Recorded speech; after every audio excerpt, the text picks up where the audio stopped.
ప్రతి ఒక్కరూ ఈ వర్తమానము ద్వారా నాయన మేలు పొందినట్లు, రక్షింపబడినటువంటి వారు రక్షణలోనికి వచ్చినట్లుగా, రక్షింపబడినటువంటి వారు ప్రభువా ఆత్మలో బలపరచబడి మీ కొరకు శక్తివంతముగా జీవించే తీర్మానాన్ని చేసుకున్నట్లుగా మీరే కనికరించి ప్రభువా సహాయము చేయమని మా రక్షకుడైన యేసుక్రీస్తు పరిశుద్ధమైన నామంలో ప్రార్థన చేస్తున్నాము తండ్రి. ఆమేన్.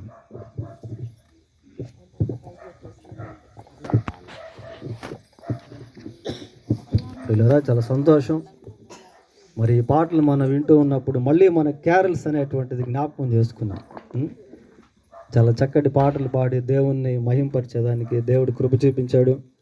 మరి జాన్ బ్రదర్ కూడా క్రిస్మస్ వాతావరణాన్ని ఇక్కడ కలిగి ఉన్నారు. తర్వాత it looks like a different place. We can't say this is అనాస్పూర్.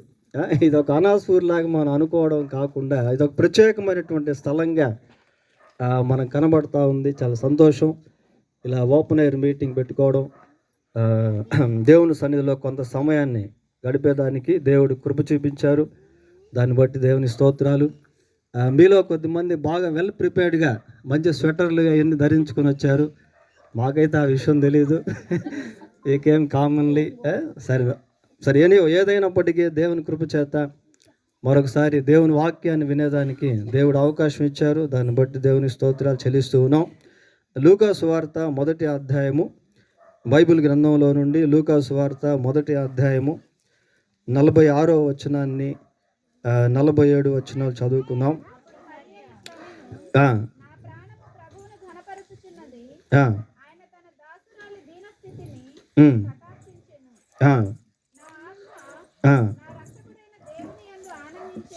చాలా ప్రియులారా, లూకా సువార్త 1వ అధ్యాయము 46, 47, 48 వచనాలు మనం చదువుకున్నాం.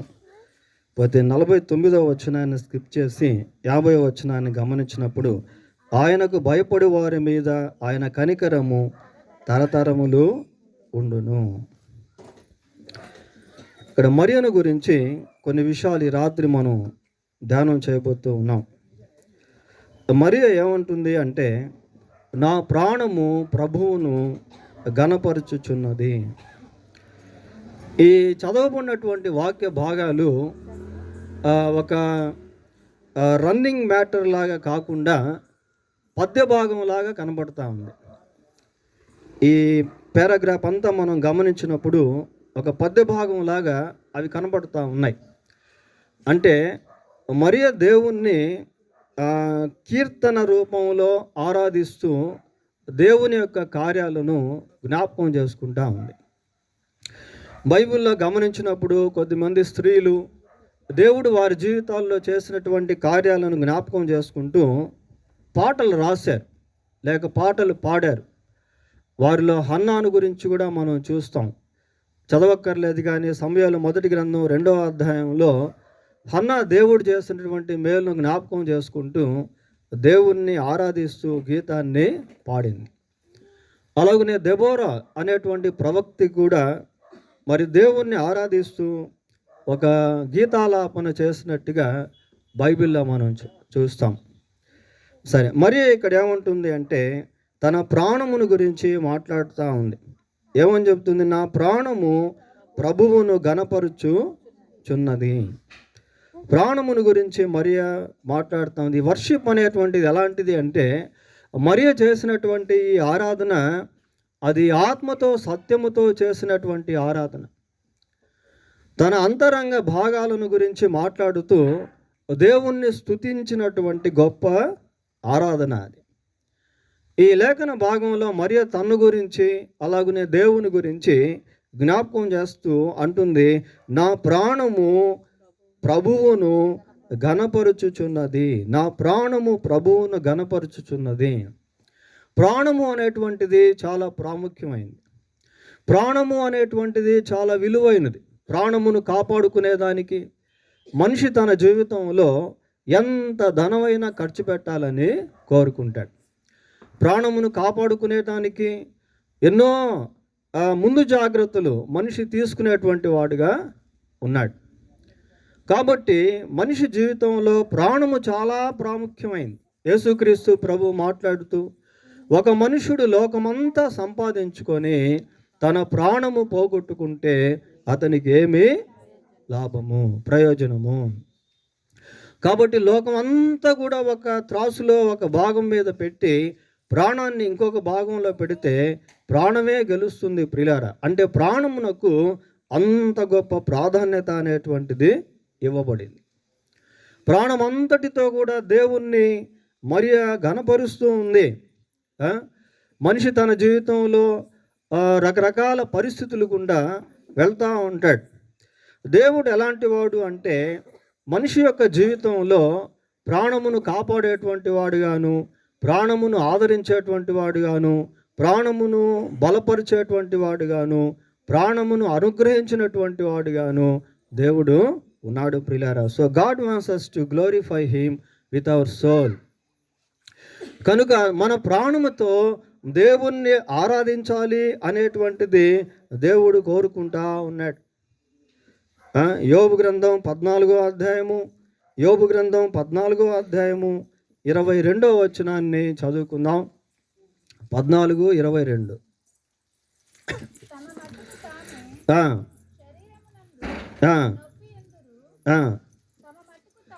తమ మట్టుకు తామే ప్రాణమునందు దుఃఖపడుదురు. చూడండి ప్రియులారా, అన్సీన్ వౌండ్స్ అంటారు, అన్సీన్ ఇంజరీస్ అంటారు. అంటే కనబడనటువంటి గాయాలు ప్రాణంలో కలుగుతూ ఉంటాయి. మన శరీరానికి ఏదైనా దెబ్బ తగిలినప్పుడు దానికి మనం వైద్యం తీసుకుంటాం. కానీ అంతరంగంలో ఉన్నటువంటి గాయాలు చాలా ప్రాముఖ్యమైనటువంటివి. వాటికి దేవుడే సహాయము చేయాలి. ప్రాణంలో దుఃఖము అనేటువంటిది ఉన్నట్టుగా ఇక్కడ మనం చదువుతూ ఉన్నాము ప్రియులారా. అలాగనే 31వ కీర్తన 9వ వచనం కూడా చదువుకుందాం. 31వ కీర్తన 9వ వచనం. యెహోవా, ఇరుకున పడి ఉన్నాను, నన్ను కరుణించుము. విచారము వలన నా కన్ను క్షీణించుచున్నది, నా ప్రాణము నా దేహము క్షీణించుచున్నవి. చూడండి ప్రియార, ఆ విచారముల చేత ప్రాణము క్షీణించిపోతుంది, దేహము క్షీణించిపోతుంది. ఈ రోజుల్లో మనిషి జీవితంలో మనం గమనించినప్పుడు ఎన్నో విచారాలు, ఎంతో దుఃఖము, ఎంతో కన్నీరు, ఎంతో బాధ, ఎంతో వేదన, ఎవరికి చెప్పుకోలేనటువంటి సమస్యలు, కాంప్లికేటెడ్ ప్రాబ్లమ్స్, జటిలమైనటువంటి సమస్యలు, ఇటువంటి ప్రతికూలమైనటువంటి పరిస్థితులు గుండా మనిషి లోకంలో జీవిస్తూ ఉన్నాడు. విచారముల వలన ప్రాణం ఏమైపోతుంది అంటే క్షీణించిపోతూ ఉంది, దేహము క్షీణించిపోతూ ఉంది. కొద్దిమంది జీవితాల్లో రకరకాల వేదనల చేత పీడించబడి మానసికంగా కృంగిపోతూ వారెంతో శారీరకంగా క్షీణించిపోయేటువంటి వారిగా ఉంటారు. ఏదో తెలియనటువంటి దుఃఖము, ఏదో తెలియనటువంటి బాధ, ఎవరికి చెప్పుకోలేనటువంటి సమస్యలతో ఎంతోమంది లోకంలో సతమతమైపోతూ ఉన్నారు. పిల్లలు తల్లిదండ్రులకు లోబడకపోయినప్పుడు తల్లిదండ్రులు వారిని బట్టి ఎంతో తల్లడిల్లిపోతూ ఉంటారు. కుటుంబంలో భార్యాభర్తల మధ్య సమస్యలు వచ్చినప్పుడు ఆ కుటుంబం ఒక నరకంలాగా ఉంటుంది. They will have a Gulf. వారి యొక్క జీవితంలో ఒక అగాధాన్ని కలిగినటువంటి వారుగా ఉంటారు. మరి ఆ యొక్క నెమ్మది లేక జీవించేటువంటి జీవితాలు లోకంలో మనము చూస్తూ ఉన్నాం. అలాగనే 41వ కీర్తన 4వ వచనం కూడా చదువుకుందాం. 41వ కీర్తన 4వ వచనం. యెహోవా, నీ దృష్టి ఎదుట నేను పాపము చేసి ఉన్నాను, నన్ను కరుణింపుము, నా ప్రాణమును స్వస్థపరచుము. ప్రియరా, పాపమును బట్టి రకరకాల రోగాలు, పాపమును బట్టి రకరకాల వేదనలు, పాపమును బట్టి మానసిక సంబంధమైనటువంటి రుగ్మతులు, పాపమును బట్టి ఎంతోమంది త్రాగుబోతులు అయిపోతున్నటువంటి వారు, పాపము చేత ఎంతోమంది డిప్రెషన్లోనికి వెళ్ళిపోతున్నటువంటి వారు, ఇక్కడ ఏమని చదువుతున్నాము అంటే, పాపమును గురించి మాట్లాడుతూ నా ప్రాణమును కరుణించుము, స్వస్థపరచుము అంటున్నాడు ప్రియులారా. ఏమంటే అంతరంగంలో స్వస్థత అనేటువంటిది కావాలి. బాహ్య సంబంధమైనటువంటి జీవితంలో రకరకాల వ్యాధులకు, రోగాలకు ఎంతోమంది డాక్టర్లు ఉన్నారు. మన శరీరంలో ఎన్ని అవయవాలు ఉన్నాయో అవయవాలన్నిటికి కూడా అంతమంది డాక్టర్లు ఉన్నారు ప్రియులారా. కానీ అంతరంగంలో స్వస్థత అనేటువంటిది కావాలి. ఇర్మియా గ్రంథంలో ఒక మాట మనం చదువుతాం. ఏమని చదువుతామంటే, హృదయం అన్నిటికంటే మోసకరమైనది, అది ఘోరమైన వ్యాధి కలిగినది, దాన్ని గ్రహించువాడు ఎవడు? హృదయము అన్నిటికంటే మోసకరమైనది, అది ఘోరమైన వ్యాధి కలిగినది, దాన్ని గ్రహించగలిగినటువంటి వాడెవడు? కాబట్టి హృదయములో ఉన్నటువంటి ఆ ఘోరమైనటువంటి వ్యాధిని దేవుడు స్వస్థపరుస్తాడు ప్రియులారా. పాపము విషయంలో దేవుడు స్వస్థపరిచేటువంటి వాడిగా ఉన్నాడు, విడుదలిచ్చేటువంటి వాడిగా ఉన్నాడు. అయితే మరియ ఇక్కడ ఏమని చెప్తుంది అంటే, నా ప్రాణము ప్రభువును ఘనపరుచున్నది. అంటే మరియ యొక్క ప్రాణములో ఆ దుఃఖము అనేటువంటిది లేదు, ఆ బాధ అనేటువంటిది లేదు, ఆ వేదన అనేటువంటిది లేదు. ప్రియులారా, క్రిస్మస్ దినాల్లో మనం గుర్తించాల్సింది ఏంటి అంటే, why Jesus has come to the earth. ఎందుకు యేసుక్రీస్తు ప్రభు ఈ భూమి మీదకు వచ్చాడు?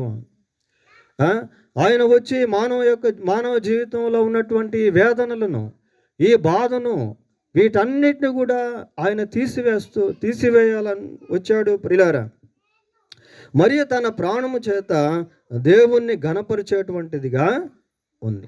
54వ కీర్తన 4వ వచనం చదువుకుందాం. 54వ కీర్తన 4వ వచనం.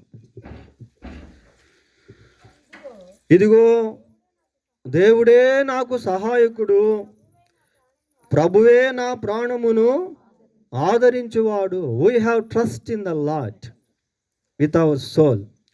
ప్రియులారా, మనము దేవుణ్ణి హృదయపూర్వకముగా విశ్వసించాలి.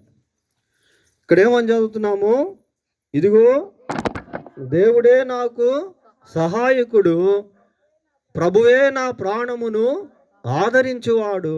నేను ఇందాక మీకు చెప్పాను, యేసుక్రీస్తు ప్రభు ప్రాణమును కాపాడేటువంటి వాడు, ప్రాణమును ఆదరించేటువంటి వాడు, ప్రాణమును బలపరిచేటువంటి వాడు. ప్రియులారా, ప్రభువే నా ప్రాణమును ఆదరించేటువంటి వాడు. God gives a great comfortness to the people.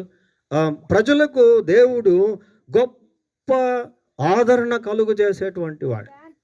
యేసయ్య ఈ లోకంలో ఉన్నటువంటి సమయంలో ఒక మాట చెప్పాడు. ఏమని చెప్పాడంటే, నేను మిమ్మును అనాథులుగా విడువను, మీ హృదయమును కలవరపడనియొద్దు, నా యందు విశ్వాసముంచండి. మీ హృదయమును కలవరపడనీయకుడి, నా యందు విశ్వాసము ఉంచండి. కాబట్టి ప్రాణములో ఆయన గొప్ప ఆదరణ కలుగు చేసేటువంటి వాడు ప్రియులారా. 94వ కీర్తన 19వ వచనం కూడా చదువుకుందాం. 94:19. నా అంతరంగమందు విచారములు హెచ్చగా, నీ గొప్ప ఆదరణ నా ప్రాణమునకు నెమ్మది కలుగు చేయుచున్నది. ఏమండి, యేసుక్రీస్తు ప్రభు ఎంతో నెమ్మదినిచ్చేటువంటి వాడు.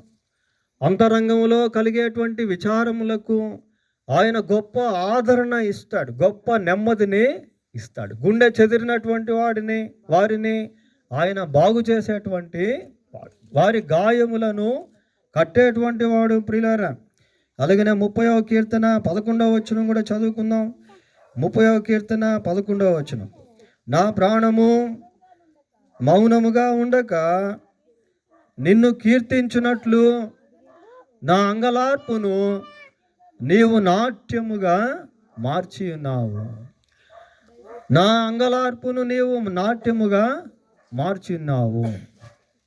యేసుక్రీస్తు ఎవరు అంటే, ఆయన వ్యాధిలో స్వస్థత ఇచ్చేటువంటి వాడు, సమస్యలో పరిష్కారాన్ని ఇచ్చేటువంటి వాడు. ఆయన యొద్దకు వచ్చేటువంటి వారి పట్ల ఆయన గొప్ప మేలు చేసేటువంటి వాడుగా ఉన్నాడు ప్రియారా. ఇక్కడ మరియను గురించి మనం ఆలోచన చేసినప్పుడు మరియ ఏమంటుంది అంటే, నా ప్రాణము ప్రభువును ఘనపరచుచున్నది. మరియు కూడా దేవుణ్ణి ఆరాధిస్తూ వచ్చింది ప్రియులారా. మరియ దేవుణ్ణి ఎంతగానో కొనియాడుతూ ఉంది. Some people worship Mary the mother of Jesus. కొద్దిమంది యేసుక్రీస్తు యొక్క తల్లిగా మరియను ఆరాధిస్తారు. కానీ మరియను ఎవరు కూడా ఆరాధించకూడదు ప్రియులారా. మరియే దేవుణ్ణి ఆరాధించేటువంటి స్త్రీగా ఇక్కడ కనబడుతూ ఉంది. సరే, ఏమని చెప్తుంది? నా ప్రాణము ప్రభువును ఘనపరచుచున్నది, ఆయన తన దాసురాలి దీన స్థితిని కటాక్షించెను. తన దాసురాలి దీన స్థితిని కటాక్షించెను. మరియమ్మ ఎలాగుంది అంటే దేవునికి దాసురాలుగా ఉంది. మరియమ్మ ఎలాగుంది అంటే దేవుణ్ణి సేవించేటువంటిదిగా ఉంది. మరియ ఎలాగుంది అంటే ప్రియులారా, ఆమె he leaves humble life, she leaves humble life, she leaves Holi life, she honours God, she serving God.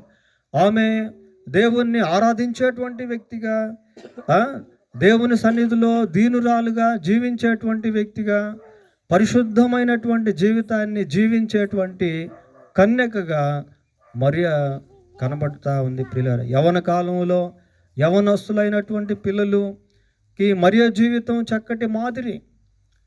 ఈ రోజుల్లో యవనస్తులైనటువంటి పిల్లలు టీనేజ్ వయసులో వచ్చేసరికి లోకంలోనికి వెళ్ళిపోతూ ఉన్నారు, పాపంలో పడిపోతూ ఉన్నారు, శరీర సంబంధమైనటువంటి స్థితిలోనికి వెళ్ళిపోతూ ఉన్నారు ప్రియులారా. కానీ మరియను గురించి మనం ఆలోచన చేసినప్పుడు యవన కాలంలో తన కన్యాత్వాన్ని జాగ్రత్తగా కాపాడుకుంటూ పవిత్రమైనటువంటి స్థితిలో ఆమె జీవిస్తూ ఉంది. ఇది అందరూ నేర్చుకోవాల్సినటువంటి విషయము.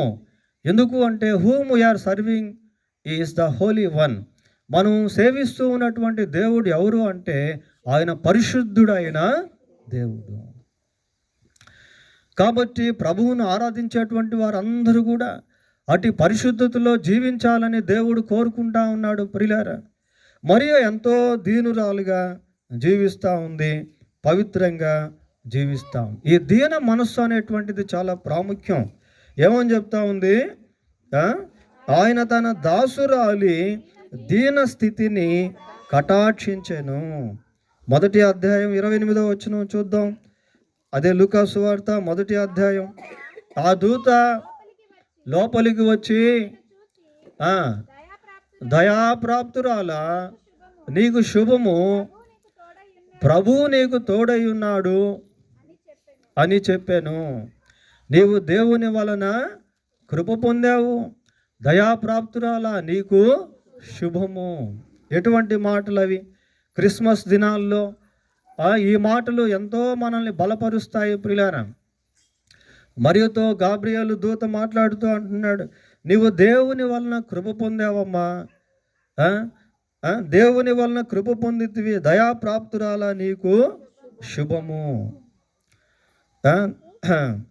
తన దాసురాలి దీన స్థితిని కటాక్షించను. దాసురాలు అంటే దేవుణ్ణి సేవించడము అని అర్థం ప్రియులారా. దేవుణ్ణి సేవించుటలో ఆ హంబల్నెస్ అనేటువంటిది ఎంతో ప్రాముఖ్యమైనది. మరి యేసు ప్రభు జన్మించినటువంటి సమయంలో ఈ జ్ఞానులు వచ్చారు. జ్ఞానులు వచ్చి ఆ ఇంట్లోకి ప్రవేశించి వాళ్ళు ఏం చేశారు? సాగిలపడ్డారు. బాలుడుగా ఉన్నటువంటి యేసు ప్రభు ఎదుట దే హ్యావ్ ప్రోస్ట్రేట్, వారు సాగిలపడ్డారు ప్రియులారా. సాగిలపడి ప్రభువును ఆరాధించారు. మన జీవితంలో దేవుణ్ణి ఆరాధించేటువంటి విషయంలో ఈ దీనత్వం అనేటువంటిది చాలా ప్రాముఖ్యమైనది. తగ్గింపు అనేటువంటిది చాలా ప్రాముఖ్యమైనది ప్రియులారా. ఎవరైతే దీనులై నడుచుకుంటూ ఉంటారో దేవుడు వారిని హెచ్చిస్తాడు, దేవుడు వారిని ఘనపరుస్తాడు. చూడండి, 138వ కీర్తన 6వ వచనం చదువుకుందాం. 138వ కీర్తన 6వ వచనం ఏముంది అక్కడ? యెహోవా మహోన్నతుడైనను ఆయన దీనులను లక్ష్యపెట్టును. చాలా మంచి మాట ప్రియులారా. దేవుడు మహోన్నతుడిగా ఉండినప్పటికీ దీనుల పట్ల దృష్టి నిలిపేటువంటి వాడిగా ఉన్నాడు. దీనులను లక్ష్యపెట్టేటువంటి వాడిగా ఉన్నాడు. క్రిస్మస్లో మనకు ఈ దీనత్వం అనేటువంటిది పలుమార్లు కనబడుతూ ఉంటుంది ప్రియులారా. యేసుక్రీస్తు జన్మించినటువంటి సమయంలో ఆయనకు సత్రంలో కూడా స్థలం అనేటువంటిది దొరకలేదు. చివరికి ఎక్కడ స్థలం దొరికింది? పశువుల పాకలో ఆయనకి స్థలం దొరికింది. పోనీ ఆయన పరుండబెట్టేదానికి కూడా స్థలం లేదు. చివరికి ఎక్కడ పరుండబెట్టారు? పశువుల తొట్టిలో ఆయనను పరుండబెట్టారు. అది ఎంతో దీనమైనటువంటి స్థితి ప్రియులారా. Jesus teachers the humbleness, Jesus teachers humility. దేవుడు మనకు ఆ దీనత్వాన్ని నేర్పిస్తూ ఉన్నాడు. ఎంత స్థితిలో ఉన్నప్పటికీ కూడా దీనత్వం అనేటువంటిది చాలా ప్రాముఖ్యమైంది. దావీదు కూడా తన జీవితంలో అటువంటి దీనత్వాన్ని నేర్చుకున్నాడు.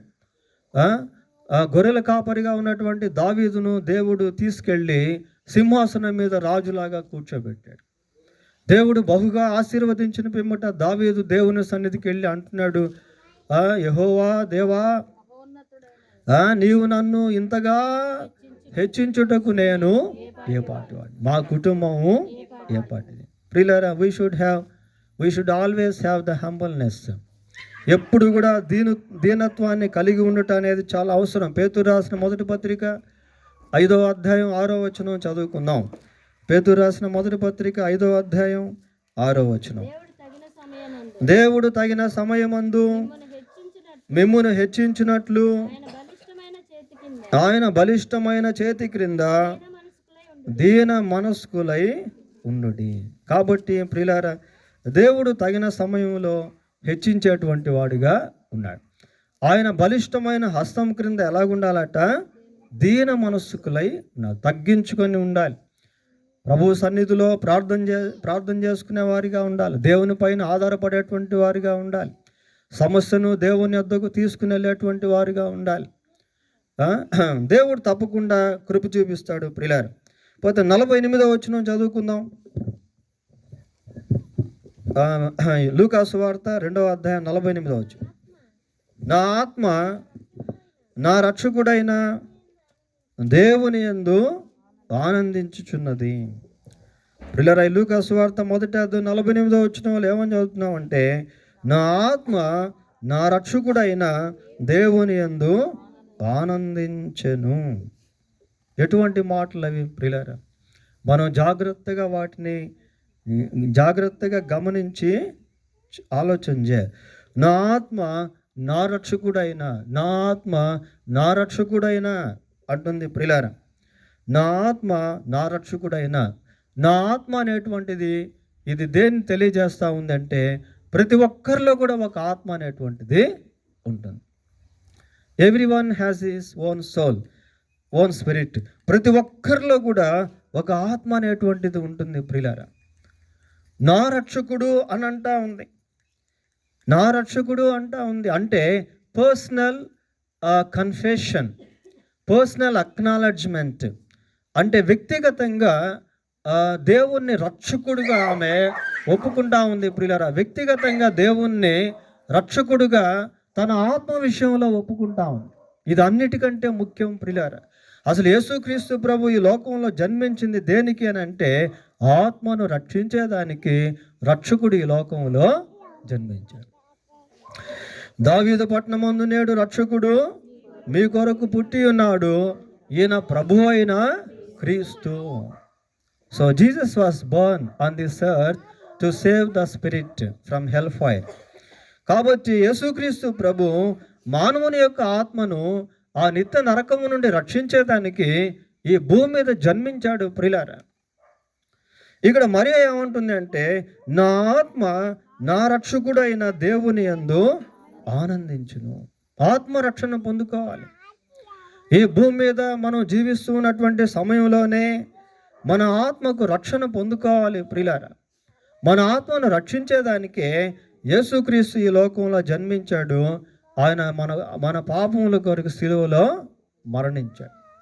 యేసు ప్రభు సిలువలో తాను కార్చినటువంటి రక్తము ద్వారా ప్రతి మానవునికి కూడా పాపక్షమాపణ అనేటువంటిది ఇవ్వబడింది. ప్రతి మానవునికి ఆత్మరక్షణ అనేటువంటిది ఇవ్వబడింది ప్రియులారా. అయితే ఈ ఆత్మరక్షణ పొందుకునేటువంటి అనుభవము ప్రతి ఒక్కరు కూడా కలిగి ఉండాలి. అపోస్తలుల కార్యం 2:38 ఒక మాట మనం చూస్తాం. మీరు మారు మనసు పొంది పాప క్షమాపణ నిమిత్తము ప్రతి వాడు యేసుక్రీస్తు నామమున బాప్తిస్మము, ప్రతి వాడు, ఎవ్రీ సింగిల్ పర్సన్, ప్రతి ఒక్కరు కూడా ప్రియులారా యేసుక్రీస్తునందు విశ్వాసం. ఇవేం చెప్తుంది అంటే, నా ఆత్మ నా రక్షకుడైన దేవుని యందు ఆనందించును. ఈ ఆనందం ఎప్పుడు కలుగుతుంది అంటే పాప క్షమాపణ పొందినప్పుడు కలుగుతుంది.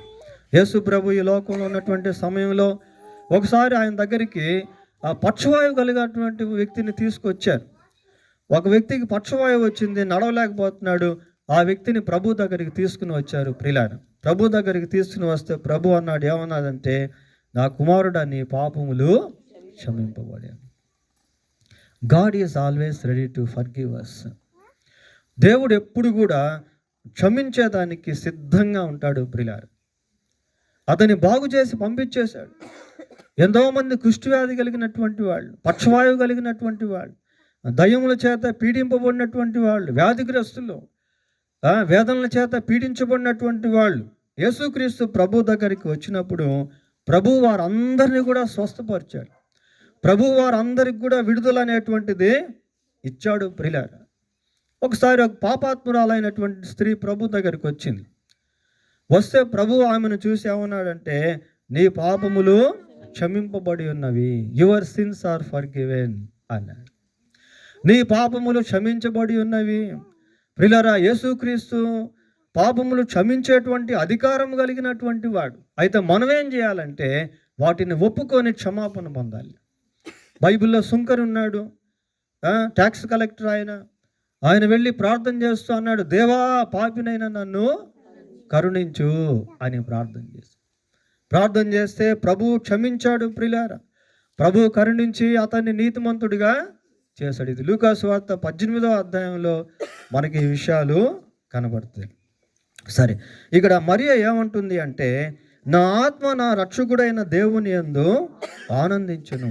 మనం ఎప్పుడైతే ఆత్మరక్షణ పొందుతామో, మనం ఎప్పుడైతే పాప క్షమాపణ పొందుతామో, ఆత్మలో గొప్ప సంతోషాన్ని మనం అనుభవించే వారంగా ఉంటాం. చూడండి, పేతురు రాసిన మొదటి పత్రిక 1వ అధ్యాయము 8వ వచనం చదువుకుందాం. పేతురు రాసిన మొదటి పత్రిక 1వ అధ్యాయము 8వ వచనం. మీరు ఆయనను చూడకపోయినను ఇప్పుడు ఆయనను కన్నులారా చూడకయే విశ్వసించుచు మీ విశ్వాసమునకు ఫలమును అనగా ఆత్మ రక్షణను పొందుచు చెప్పన శక్యమును మహిమాయుక్తమును అయిన ఏదంట సంతోషము ప్రియులారా, ఇన్ఎక్స్ప్రెసిబుల్ హ్యాపీనెస్. అవి చెప్పలేనటువంటి సంతోషం, చెప్పన శక్యమును మహిమాయుక్తమును అయిన సంతోషం గలవారై ఆనందించుచున్నారు. ఆత్మరక్షణ పొందినటువంటి సమయంలో, పాప క్షమాపణ పొందినటువంటి సమయంలో ఆ గొప్ప సంతోషాన్ని మనం అనుభవిస్తాం ప్రియులారా. అటువంటి దాని గురించే దేవదూతలు ప్రకటించారు. ఇదిగో ప్రజలందరికీ కలగబోవు మామూలు సంతోషం కాదు, అది మహా సంతోషము. ప్రజలందరికీ కలగబోవు మహా సంతోషకరమైన సువర్తమానము నేను మీకు తెలియజేయుచున్నాను. దావీదు పట్టణంలో నేడు రక్షకుడు మీ కొరకు పుట్టి ఉన్నాడు, ఈయన ప్రభు అయిన క్రీస్తు. కనుక యేసుక్రీస్తునందు విశ్వాసం ఉంచుట వలన పాపక్షమాపణ పొందుతాం. యేసుక్రీస్తునందు విశ్వాసం ఉంచుట వలన మన ఆత్మకు రక్షణ కలుగుతుంది. యేసుక్రీస్తునందు విశ్వాసం ఉంచుట వలన ఆ చెప్పన శక్యము కానీ మహిమాయుక్తమైనటువంటి సంతోషాన్ని, ఆనందాన్ని మనం అనుభవించే వారముగా ఉంటాం ప్రియులారా. పోతే 50వ వచనానికి వద్దాం. ఆయనకు భయపడు వారి మీద ఆయన కనికరము తరతరములకు ఉన్న. ఆయనకు భయపడు వారి మీద అంటే యూనివర్సల్ వర్స్ అంటారు దీన్ని. అంటే ఇది ఏదో కొద్ది మందికి సంబంధించినటువంటిది కాదు, కానీ ఎవరు భయపడినా కూడా, అంటే ఎవరు యేసుక్రీస్తు ప్రభు వద్దకు వచ్చినా కూడా, ఎవరైనా యేసు ప్రభు దగ్గరికి రావచ్చు, ఎవరైనా యేసు ప్రభువుకి ప్రార్థన చేసుకోవచ్చు, ఎవరైనా యేసు ప్రభువుని నమ్ముకోవచ్చు ప్రియులారా. There is no any restriction. ఎటువంటి అంతరాయం అనేటువంటిది ప్రభు దగ్గరికి వచ్చేటువంటి వారికి లేనే లేదు. ప్రభు అన్నాడు, ప్రయాసపడి భారం మోసుకొనిచున్న సమస్త జనులారంటే ఎవరైనా, హూఎవర్ దే మే, వాళ్ళు ఎవరైనా సరే, ప్రయాసపడి భారం మోసుకొనిచున్న సమస్త జనులారా నా యొద్దకు రండి, నేను మీకు విశ్రాంతిని ఇస్తాను. ఎవరు ప్రభువు దగ్గరికి వచ్చినా వారికి ప్రభు విశ్రాంతిని ఇస్తాడు. ఎవరైనా రావచ్చు యేసుక్రీస్తు ప్రభు దగ్గరికి. ఎవరైనా ప్రభు సన్నిధిలో ప్రార్థన చేసుకోవచ్చు ప్రియుల. ఒక్క ప్రభువే అందరికీ ప్రభు అయి ఉండి తనకు ప్రార్థన చేయవారు అందరి ఎడల కృప చూపుటకు ఐశ్వర్యవంతుడై ఉన్నాడు అని బైబిల్లో మనం చూస్తాం. కాబట్టి ఎవరు ప్రార్థన చేసుకున్నా యేసు ప్రభు సహాయం చేస్తాడు. ఎవరు యేసు ప్రభు నందు విశ్వాసం ఉంచినా వారిని ప్రభు క్షమిస్తాడు. వారికి ఆ నిత్యానందాన్ని, సంతోషాన్ని దేవుడు అనుగ్రహిస్తాడు ప్రియులారా. మరి భౌతిక జీవితంలో, మానసిక సంబంధమైన విషయంలో, ఆత్మ సంబంధమైన విషయంలో, అన్ని విషయాల్లో కూడా యేసుక్రీస్తు ప్రభు సమాధానాన్ని, నెమ్మదిని, సంతోషాన్ని అనుగ్రహించేటువంటి దేవుడిగా ఉన్నాడు. ఈ కొద్ది మాటలు దేవుడు దీవించును గాక. ప్రార్థన చేసుకుందాం.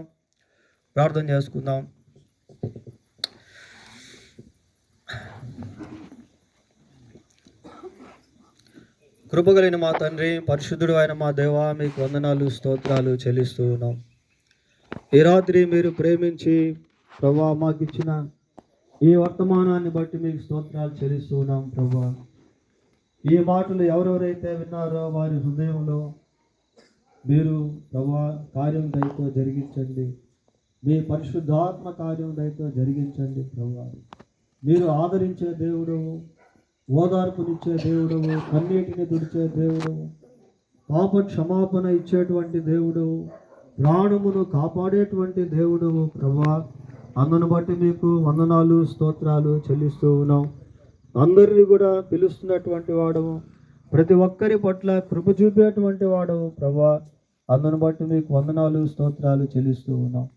ఆయన ఇవ్వబడిన ఈ వర్తమానానికి ప్రభువా మీరే నీరు కట్టి ఫలింపు దయచేయండి. మీ సన్నిధి మాకందరికీ తోడుగా ఉంచమని మా రక్షకుడైన యేసుక్రీస్తు పరిశుద్ధమైన నామములో ప్రార్థన చేస్తున్నాము తండ్రి. ఆమేన్.